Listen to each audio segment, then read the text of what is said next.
Inna lillahi wa inna ilaihi raaji'uun. Kuni gadda guddaadha. Akkuma san argaa jirtan kana jechuudha. Daa'imni xiqqaan kun fooqii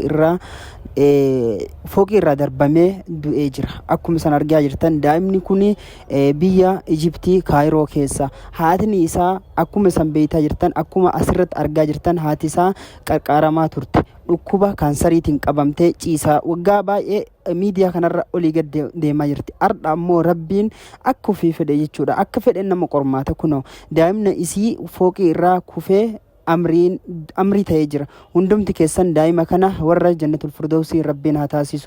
Ammoo akka ijoollee Oromootti warroonni biyya Misraa keessa jirtanis biyya garaagaraa keessa jirtanis waan gochuu qabdan bira dhaabbadhaa, haadha teenna tana qarqaara. Silaa kuni wanni rabbiin fedhe akka fedhe rabbiin akka fedhe hojjeta. Kun ergaa isaati, mokkortii isaati. Rabbiin waan akkanaa nu hunda kennarraayyuu haa qabu. Viidiyoo kana sheer godhaa mallaa uummata keenya hunda biraan gahaa saniin jedha.